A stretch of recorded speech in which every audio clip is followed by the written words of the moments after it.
오늘 함께 나눌 하나님의 말씀 사도행전 2장 1절부터 4절까지 말씀입니다. 사도행전 2장 1절부터 4절까지. 사모님은 물을 좀 부탁드립니다. 사도행전 2장 1절부터 4절까지 말씀, 성경을 보면서 화면을 보면서 조금 길긴 하지만 한 목소리로 좀 읽고 싶어요. 한 목소리로 시작. 오순절 날이 이미 이름에 그들이 다 같이 한 곳에 모였더니 호련히 하늘로부터 급하고 강한 바람 같은 소리가 있어 그들이 앉은 온 집에 가득하며 마치 불의 혀처럼 갈라지는 것들이 그들에게 보여 각 사람 위에 하나씩 임하여 있더니 그들이 다 성령의 충만함을 받고 성령이 말하게 하심을 따라 다른 언어들로 말하기를 시작하니라. 아멘. 오늘 우리에게 주시는 하나님의 말씀은 사도행전 2장 1절부터 4절까지를 본문으로 예루살렘 교회 시작하기, 예루살렘 교회 시작하기라는 제목으로 함께 말씀을 나누려고 합니다. 지난 주간 초등학교, 중고등학교, 대학교가 개강을 했습니다. 개학을 했습니다. 우리 교회에는 예원이와 하람이가 초등학교에 입학했는데요. 이제 초등학생이 된 아이들에게 박수를 한번 축복해 줄까요? 네, 축복합니다. 초등학생이 되었습니다. 채린이도 대학원생이 되었습니다. 박수로 다시 한번 대학원생이 되었습니다. 새로운 학교, 또 아이들은 새로운 학년이 되었는데 제가 어때요? 새로운 학년, 새로운 학교에 들어가니까 어떠했습니까? 제가 하람이에게 입학하기 전에 기분이 어떠냐고 물어보니까 굉장히 기대되고 재밌을 것 같다고 이야기를 하더라고요. 그런 것과 같이 새로운 일을 시작한다는 것은 우리에게 굉장한 설레임과 기대감을 주는 것 같아요. 기분 좋은 어떤 일이 일어날 것 같은 그런 희망을 줍니다. 새로운 환경에서 무언가 재미있는 일이 있을 것 같은 설레임이 생기고 또 새로운 친구들을 만나는 것에 대한 기대감이 생기기도 합니다. 내가 경험해 본 적이 없는 묘한 어떤 기대감과 설레임이 있는 것 같아요. 마치 새로운 지역을 또는 해외여행을 준비하는 것 같은 미지의 세계를 탐험하는 것 같은 어떤 묘한 설레임을 줍니다. 그런데요, 새로운 것이 꼭 좋은 느낌만 있는 것 같진 않아요. 새로운 친구들과 내가 잘 못 지내면 어떡하지? 그 친구들과 내가 맞지 않으면 어떡하지? 새로운 학교에서 내가 적응하지 못하면 어떡하지? 라는 걱정과 두려움도 생깁니다. 이렇게 새로운 일은 설레임 반면에 두려움도 우리에게 생기는 것 같아요. 오늘 본문에도 우리의 마음과 같이 설레임과 두려움이 같이 있었던 사람들이 나옵니다. 새로운 일에 대한 설레임이 있는 반면에 또 막막하고 막연한 두려움이 있는 사람들이 소개되고 있어요. 지난주에 이런 사람들에 대해서 말씀을 드렸는데요. 제자들이 이제 예수님이 승천하시고 아버지께서 약속하신 것을 기다리라, 성령을 기다리라 라고 말씀하신 것을 지키면서 새로운 일이 일어날 것에 대한 막연함과 막막함을 갖고 예루살렘에 머물러 있었던 제자들에 대해 말씀을 나눴죠. 기억나시나요? 예수님은 제자들에게 예루살렘을 떠나지 말고 아버지께서 약속하신 것을 기다리라고 명령하셨습니다. 막연하고 막막한 명령에 제자들은 순종해서 예루살렘에 머물렀어요. 그리고 아버지께서 약속하신 것을 기다렸습니다. 어떻게 기다렸나요? 더불어 마음을 같이하여 오로지 기도하기를 힘쓰며 기다렸습니다. 오로지 기도하기를 힘쓰며, 여기서 힘쓰며라는 원어가 버티면서, 견디면서, 끈질기게 기도한다, 힘쓰다가 그렇게 버티면서 하는 것을 말씀드렸잖아요. 그렇게 버티면서 기도하면서 기다렸습니다. 기도하다가 공동체에 생긴 문제, 공동체에 필요한 것이 무엇인지를 발견하게 되었고, 그리고 다시금 기도하며 그것을 해결하게 되었습니다. 미래에 대한 막막함을 기도하면서 기다릴 때 그때 어떤 일이 생겼는지 오늘 본문에서 소개하고 있어요. 기도하고 있을 때 어떤 일이 있었는지 1절을 같이 한번 읽어볼까요? 1절 같이 한번 1절 성경을 좀 봐주시면 감사하겠습니다. 1절 시작. 오순절 날이 이미 이름에 그들이 다 같이 한 곳에 모였더니. 아멘. 이해를 돕기 위해서 우리말 성경으로 화면을 준비했습니다. 이미라는 저 단어가 어떻게 바뀌는지 좀 봐주세요. 우리말 성경입니다. 1절 시작. 마침내 오순절이 이르렀을 때 그들이 모두 함께 한 곳에 모여 있었습니다. 마침내, 임이라는 단어가 마침내로 바뀌었습니다. 개역개정에서는 임이라는 단어를 우리말 성경에서는 마침내라고 번역했어요. 이 마침내라는 단어는 기다리고 기다리던 순간이 온 것과 같은 거죠. 마침내에 이르렀다. 기다리고 기다리던 순간이 그때 마침내 이르렀다라는 거죠. 원어도 쉼플레로라고 쓰고 있는데요. 의미는 완전히 채워지다, 완전히 완성되었다라는 의미입니다. 완전히 채워졌다, 쉼플레로라는 단어를 쓰고 있어요. 그러니까 이것을 직역하면 마침내, 드디어 완전히 채워진 날, 완성된 날, 오순절에라고 그렇게 표현하면 좋은 거죠. 예루살렘에 머물면서 기도하며 기다린 제자들에게 마침내 완전하게 채워진 날, 새로운 일이 일어났습니다. 전 여기서 오순절이라는 이 날을 좀 주목해서 보고 싶은데요. 이스라엘의 오순절은 곡식 추수를 마무리하고 과일을 처음 수확하는 때가 오순절입니다. 그러니까 곡식 추수를 마무리하고 처음 과일을 수확한 날, 처음 어떤 거를 하는 날이 오순절이라는 거예요. 유대 문헌인 미시나에서는 오순절을 이렇게 설명하고 있어요.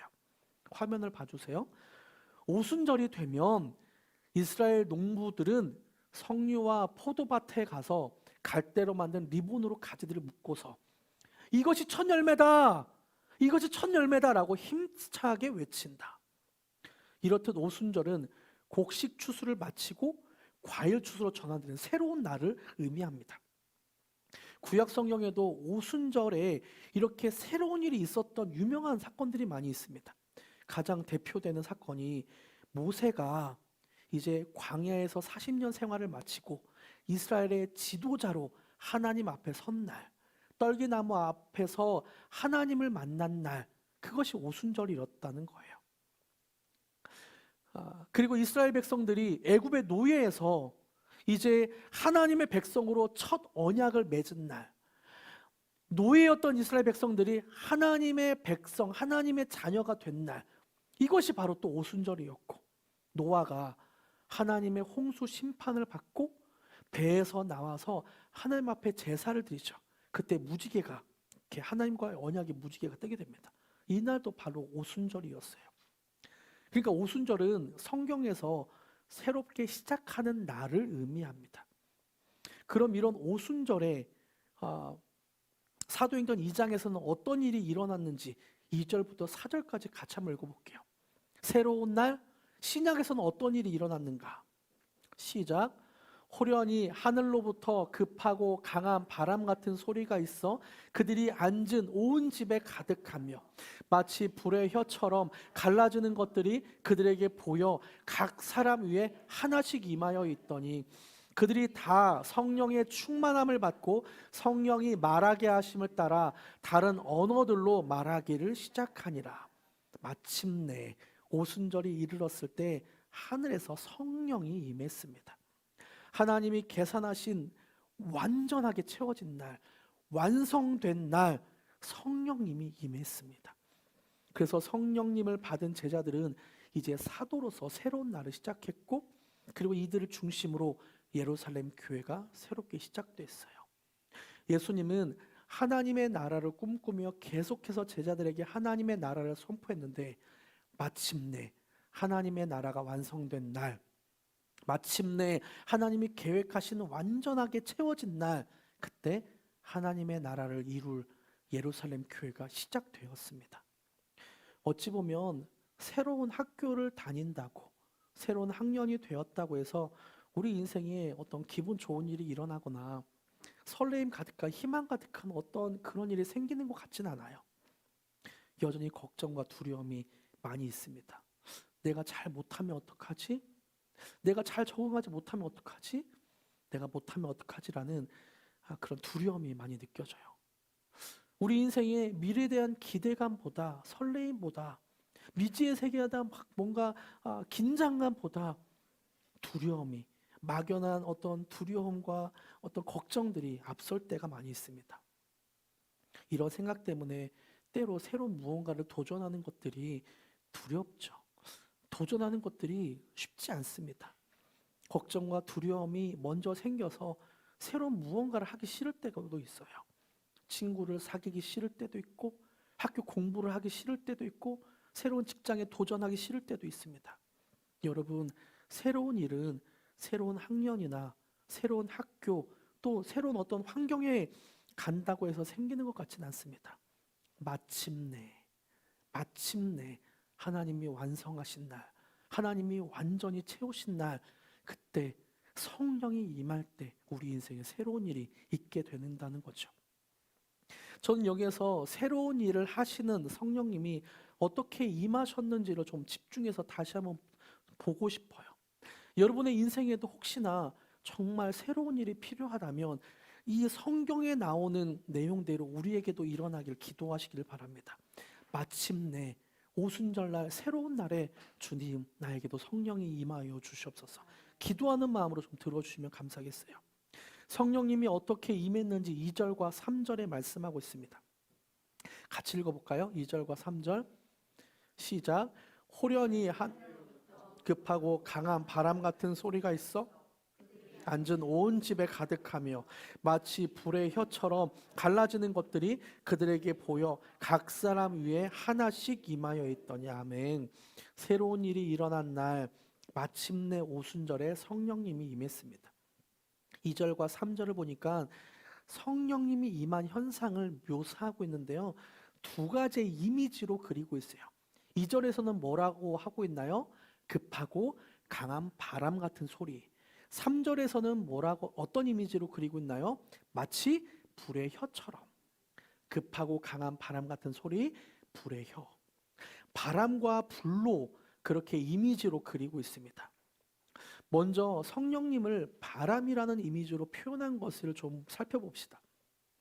2절에서는 하늘에서부터 급하고 강한 바람 같은 소리가 있었다라고 나옵니다. 바람이 불면 우리는 모두 느낍니다.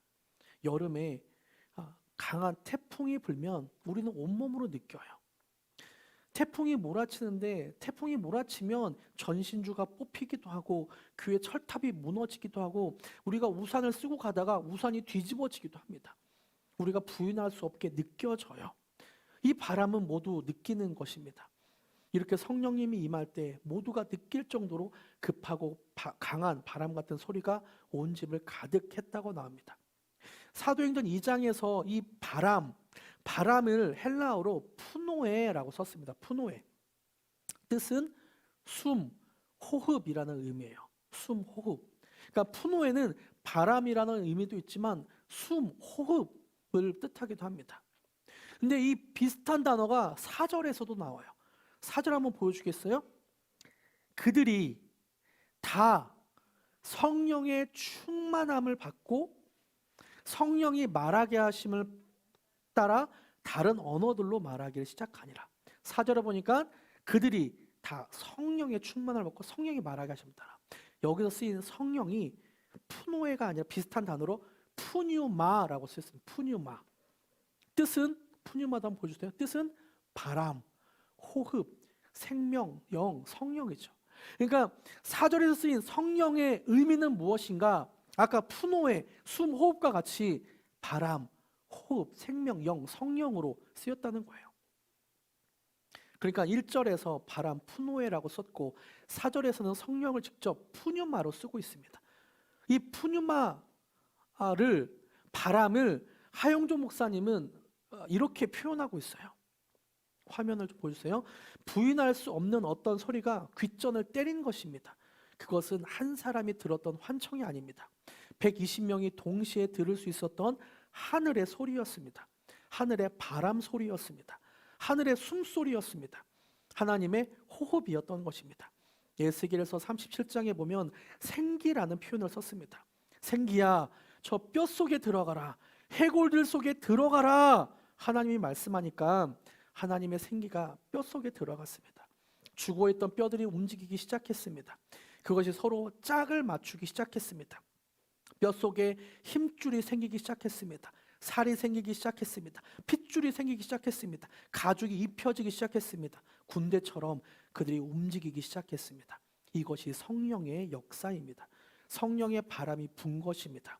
성령의 바람은 그냥 바람이 아니라 하나님의 호흡이며 영이었던 것입니다. 저는 우리 자녀들과 우리 가족, 또 우리가 살아가는 지역에 이런 바람이 불길 간절하게 소망하고 있습니다. 겉으로는 사실 멀쩡하게 살아가지만 그의 영은 해골과 같은 모습을 할 때도 있는 것 같아요. 겉으로는 멀쩡하게 직장을 다니고 학교를 다니고 가정생활 멀쩡하게 하지만 해골과 같이 영은 죽어서 그렇게 있는 사람들도 있는 것 같아요. 이런 사람들에게 하나님이 생기야 저 뼛속에 들어가라, 해골들 속에 들어가라 라는 하나님의 말씀이 있기를 바랍니다. 푸노에 푸뉴마, 성령의 하나님의 호흡으로 하나님의 바람으로 불길 간절히 바랍니다. 우리의 자녀들에게, 우리가 살아가는 지역에 그렇게 되면 그 뼈들이 맞춰지고 그 뼈에 살이 생기고 핏줄이 생기고 근육이 생기고 가죽이 덮여져서 그 영이 살아나게 될 거예요. 저는 이런 부흥이 있기를 간절히 간구하고 있습니다. 계속 말씀드리지만 부흥은 하박국서에 카야라고 하잖아요. 살아나다, 살다. 메마른 뼈들에 생기가 불어들어와서 다시 살아나는 것, 하나님의 군대로 일어나는 것, 이렇게 살아나는 것이 부흥입니다. 저는 우리가 살아가는 세상, 우리 지역에, 저는 경희대도 그렇고 이 영통 지역도 그렇고 우리 가족에, 그리고 우리가 가는 세상에 정말 이런 부흥이 일어나길 기도하고 있습니다. 우리 함께 그렇게 기도하길 바라요. 우리 자녀들에게도 혹시나 메마른 뼈 중에 있는 자녀가 있다면 주님 생기가 불어가게 하여 주시옵소서. 하나님의 푸노에, 하나님의 숨결, 푸뉴마가 그 속에 들어가게 하여 주시옵소서. 이렇게 기도하기를 바랍니다. 여러분, 하나님의 호흡을 그리고 우리가 모두 체험하기를 바랍니다. 하나님이 사람을 만드실 때 흙으로 사람을 지으시고 그 코에 생기를 집어넣어서 생명이 되게 하셨습니다. 이것이 하나님의 생명입니다. 하나님의 호흡, 하나님의 바람이에요. 이것을 우리가 체험해야 돼요. 저는 종종 이런 숨결을 느끼기도 합니다. 지난 금요일 피투 워십이었던 것 같아요. 여러분도 아시겠지만 예배 한 15분 전까지 방송이 갑자기 안 되는 거예요. 그래서 그 사모님하고 뒤에서 이 방송이 왜 안 될까 굉장히 애타면서 하다가 안 되겠다. 그냥 시간이 되니까 그 카톡으로 오늘 방송은 안 됩니다라고 남기고 그냥 우리끼리 예배 드리자. 그러면서 찬양을 시작하는데요. 문득 그런 생각이 드는 거예요. 하나님이 이렇게 마음을 다해 어떤 환경에서도 마음을 다해 하나님께 예배드리는 나를 어떻게 보실까? 어떠한 환경에서도 굴하지 않고 하나님께 정말 마음을 쏟아서 예배드리고 싶어하는 나를 어떻게 보실까? 그런 생각이 갑자기 들더라고요. 그러면서 아까 찬양했던 하나님은 복을 주시고 너를 지키시기를 원하시며, 그러면서 여호와는 그 얼굴을 드사 너를 향하여 주목하고 계시네. 여호와는 그 마음을 주사 너의 삶 속에 평강 주시네. 그때 제 마음에 좀 답답한 마음이 있었거든요. 방송이 안 돼서. 근데 하나님이 얼굴을 두사 나를 주목하고 계시구나. 하나님이 얼굴을 드셔서 나를 주목하고 계시고 나의 삶 속에 평강을 주시구나. 그리고 2절에도 보니까 여호와는 사랑의 빛으로 너를 향하여 비추시고 계시네. 여호와는 그 성실함으로 복을 주리라 약속하셨네. 나를 정말 복된 인생이라고 말씀하고 있구나. 이게 뭐 이렇게 가슴이 막 벅차면서 그런 생각이 들더라고요. 그리고 말씀을 이제 예수님의 십자가 사건에 대해서 말씀을 나눴거든요. 우리가 큐티한 내용이 예수님이 재판받으시는 내용이었잖아요. 그 내용에 대해서 그 말씀을 전하는데 갑자기 내가 뭐라고, 나 같은 인간이 뭐라고, 예수님이, 하나님의 아들이신 예수님이, 온 세상을 심판하실 그 예수님이 인간의 몸으로 재판을 받으시고 십자가에서 죽으시는구나. 그때 막 눈물이 나기 시작하는 거예요. 내가 뭔데? 내가 나 따위가 뭔데? 하나님의 아들이신 예수님이 나를 위해서 그 재판을 받으시고 십자가에 죽으시는구나. 근데 막 눈물이 나면서 가슴 벅차게 그렇게 제 마음이 그렇겠습니다. 하나님의 숨결이 임하니까 그 십자가가 가슴 벅차게 느껴지더라고요. 하나님의 숨결이 이렇게 느껴지니까 내 마음이 평안이 넘치더라고요.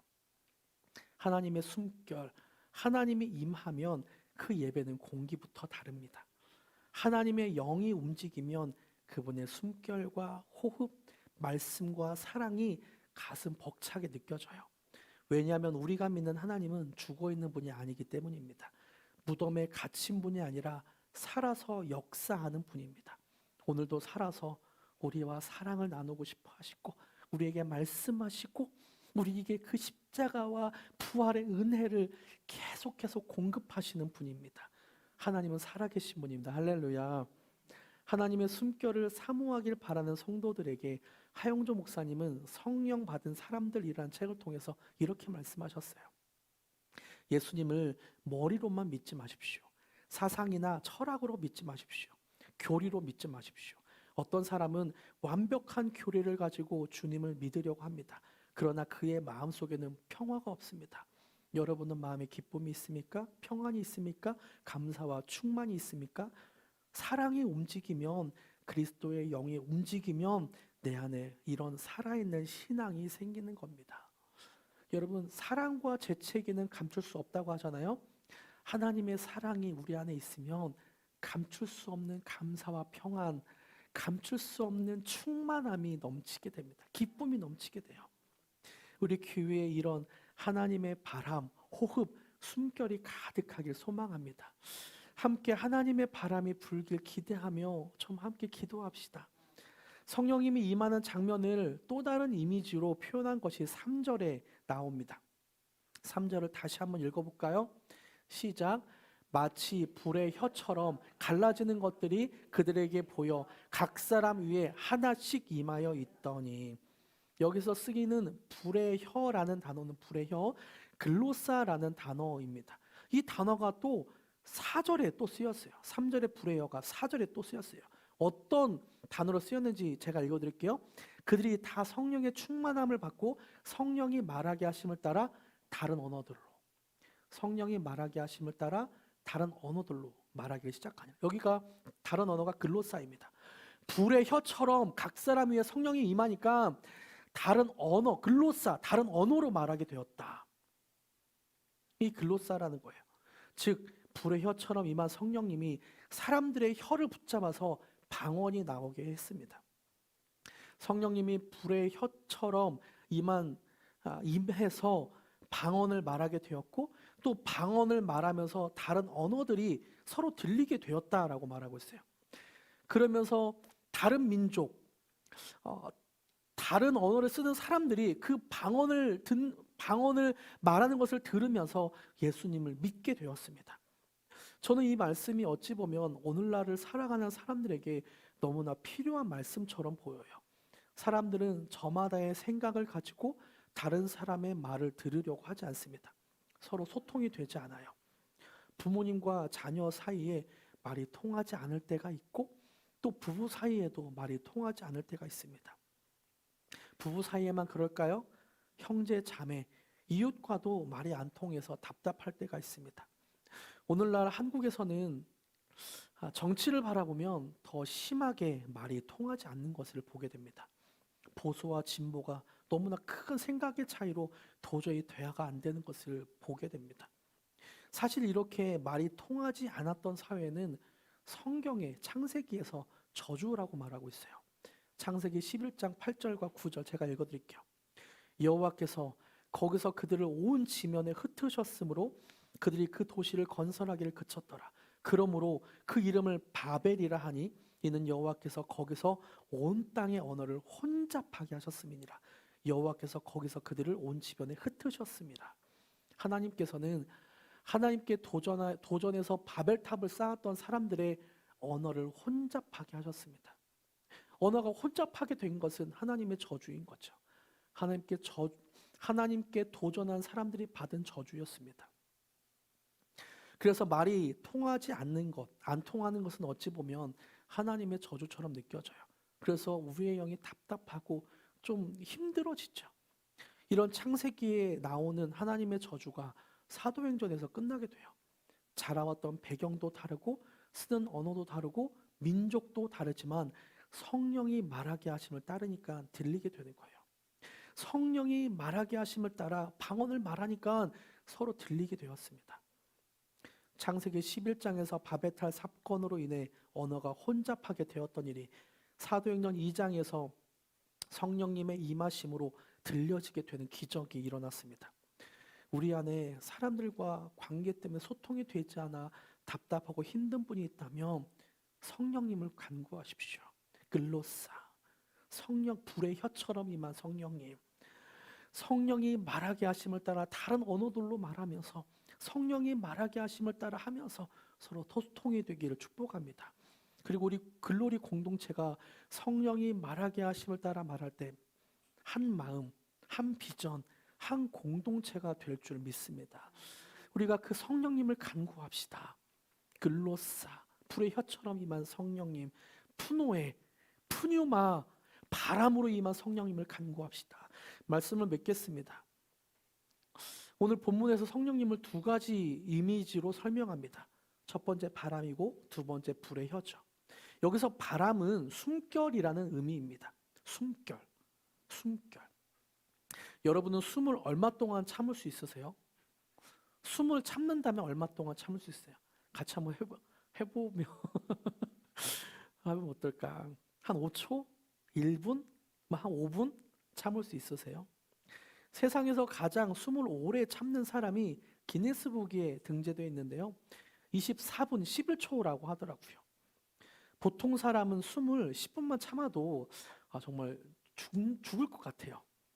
근데 육체의 숨을 10분간 참아도 죽을 것 같은데 여러분 영적인 숨을 얼마나 참을 수 있으세요? 30초? 10분? 하루? 일주일? 영적인 숨은 오래 참아도 별로 느낌이 없을 때가 많이 있습니다. 육체의 숨은 참으면 정말 숨이 깔딱깔딱 하면서 정말 고통스럽게 느껴지지만 영적인 숨은 참아도 그렇게 큰 느낌은 들지 않는 것 같아요. 근데 분명한 건 우리에게 하나님의 숨결이 없다면 어느샌가 모르게 메마른 해골이 될 수가 있다는 사실이에요. 메마른 해골에 우리에게 필요한 것은 하나님의 숨결이죠. 하나님의 푸뉴마가 우리에게 필요합니다. 요한복음 20장 22절에도 예수님은 이 푸뉴마를 설명하고 있어요. 하나님의 숨결을. 제가 읽어드릴게요. 이 말씀을 하시고 그들을 향하사 숨을 내쉬며 이르되 성령을 받으라. 이 말씀을 하시고 그들을 향하사 예수님이 숨을 내쉬며 이르시되 성령을 받으라. 푸뉴마, 성령을 받으라. 부활 후 예수님이 제자들을 세상에 보내시겠다고 하면서 바로 다음에 하신 행동이 숨을 내쉬며 너희가 성령을 받으라. 이 숨을 받으라. 하나님의 숨결을 받아라. 하나님의 호흡을 받아라 라고 말씀하고 있는 거죠. 다시 말하면 예수님은 숨을 내쉬며 성령 내 숨을 받아 라고 하고 있습니다. 저는 오늘 예수님의 깊은 숨을 우리가 받길 소원합니다. 그들을 향해 숨을 내쉬며 이르시되 성령을 받으라. 우리에게 성령이 충만하길, 하나님의 호흡이 충만하길 정말 소원합니다. 우리의 영의 호흡이 얼마나 있었는지 모르겠습니다. 얼마나 짧은 순간, 얼마나 긴 호흡을 갖고 있는지 모르겠어요. 하지만 오늘 예배를 통해서 하나님의 호흡을 우리가 받길 정말 간절히 바랍니다. 우리 공동체에 하나님의 호흡이 있길, 충만하길 간절히 바라요. 그래서 글로싸 불의 혀, 하나님이 성령님이 말하게 하심 따라 말하는 저와 여러분이 되길 축복합니다. 할렐루야. 함께 찬양하기를 원합니다. 빈들의 마른 풀같이 메마른 영혼들에게 주님의 성령을 허락하여 주시옵소서. 메마른 영혼들에게 푸뉴마 하나님의 호흡을 허락하여 주시옵소서. 함께 고백하기를 원합니다. 빈들의 마른 풀같이, 빈들의 마른 풀같이 시들은 나의 영혼, 주님의 약속한 성령 간절히 기다리네. 가물어 메마른 땅에 단비를 내리시듯 성령의 단비를 부어 새 생명 주. 반가운 빗소리 들려, 반가운 빗소리 들려 산천이 춤을 추네. 봄비로 내리는 성령 내게도 주어. 가물어 메마른 땅에, 가물어 메마른 땅에 단비를 내리시듯 성령의 단비를 부어 가물어 메마른 땅에 단비를 내리시듯, 가물어 메마른 땅에 단비를 내리시듯 성령의 단비를 부어 새새. 하늘 문 여소서, 하늘 문 여소서 주의 뜻 이루게. 성령님 오소서 이 땅. 하늘 문 여소서, 하늘 문 여소서 주의 뜻 이루게. 성령님 오소서 이 땅. 3절입니다. 철 따라 우르르 내려, 철 따라 우로를 내려 조목이 무성하니 갈급한 내 심령 위에 성령을 가물어 메마른 땅에, 가물어 메마른 땅에 단비를 내리시듯 성령의 단비를 부어.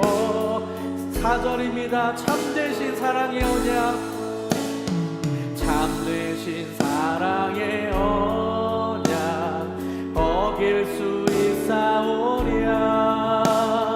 오늘의 흡족한 은혜 주실 줄 믿습니다.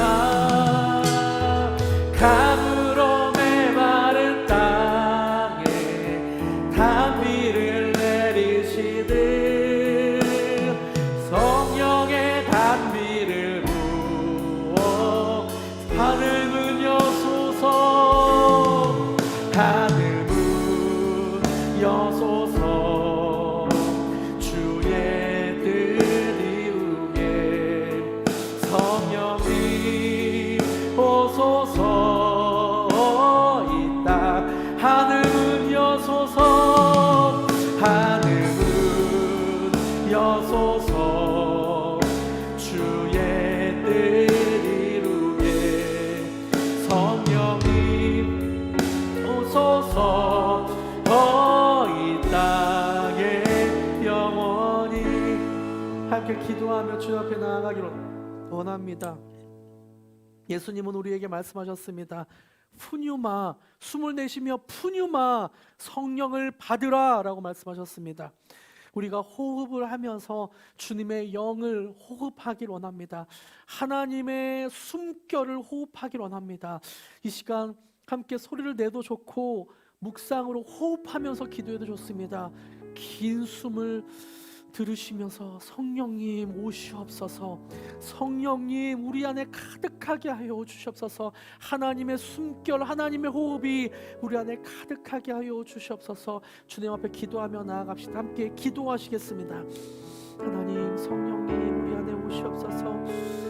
후 푸뉴마라고 예수님의 그 숨결, 하나님의 호흡을 우리가 받게 하시옵소서. 하나님의 호흡으로 우리가 가득하게 하여 주시옵소서. 하나님의 호흡으로 가득하게 하시옵소서. 후 푸뉴마라고 말씀하신 그 호흡을 우리가 숨을 쉬게 하여 주시옵소서. 들으십니다. 하나님의 호흡을 들으십니다. 주님, 우리 주님의 성령으로 가득하게 하여 주시옵소서. 주님 역사하시옵소서. 하나님의 호흡을 우리가 들이쉽니다. 하나님의 호흡, 하나님의 숨결을 들이쉽니다. 푸뉴마, 성령님이 우리를 가득하게 하여 주시옵소서. 영의 호흡이 있게 하여 주시옵소서.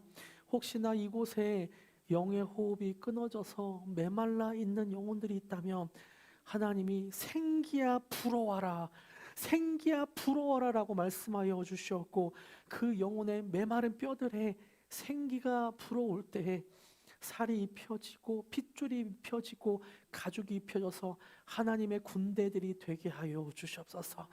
하나님, 우리 안에 주님의 숨결을 더 가득히 불어넣어 주시기를 간절히 간구합니다. 일주일을 살아가는 동안 우리가 육체의 숨을 쉬듯 영적인 호흡, 하나님의 숨결로 우리가 영적인 호흡이 매일매일 일어나길 간절히 간구합니다. 역사하여 주시옵소서. 감사드리며 예수님의 이름으로 기도드립니다.